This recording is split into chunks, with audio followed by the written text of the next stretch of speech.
सिद्धेश्वर बाबा। एक बार हमारे साथे साथे बोले को भैया हो महाशिवरात्रि आने वाला बा, बलिया में मेला लगने वाला बाटे,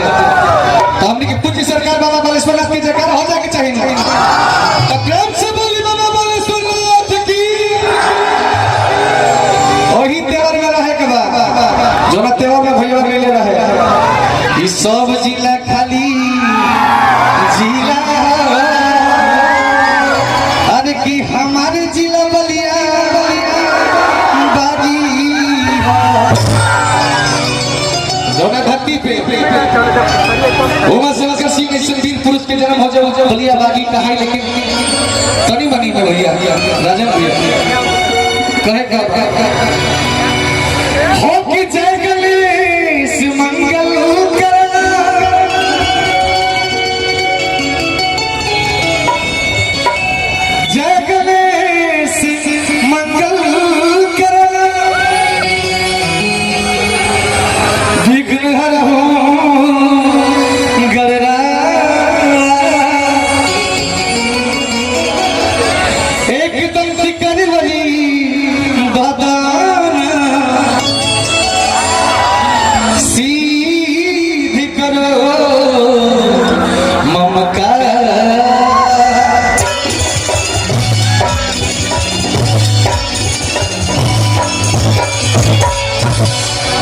एक लाइन गणेश भगवान के एक ही लाइन भैया बढ़ा के रखिए ना भैया हो कि सरस्वती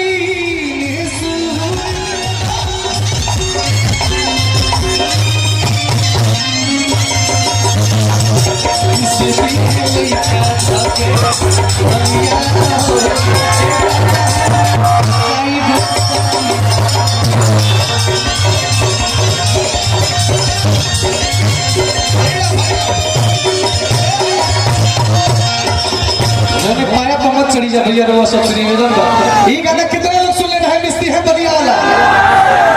गाना बजावत रहे के बा, यही में एगो होली के गाना हमारा आइल बा कौन, अरे की भोरही मंगाई बेगो, अरे की नमवे के पौआ, अरे की एक पे एक हमारा की तू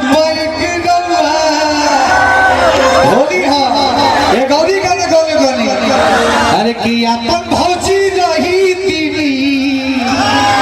मन से डलवैती हो, अगर हमारे अपन भौजी रही भाई हमार माँ भाई के भौजाई बारी से हमारा से राम नहीं से लगला, यही बीच में हमारो भौजाई रही तो हमारा के कुंवारे नाम हमारे तब हम लोग अरे कि अपन भौजी रही तीनी मन से ढलवैती हो भैया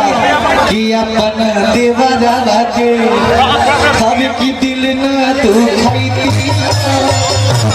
ये दोनों गाना होली पे करने बचावे तो भाई हमारा तब अपने भाई ने खाती गावनी तब लड़की कहला कि सब करी गाना में नीचा जेला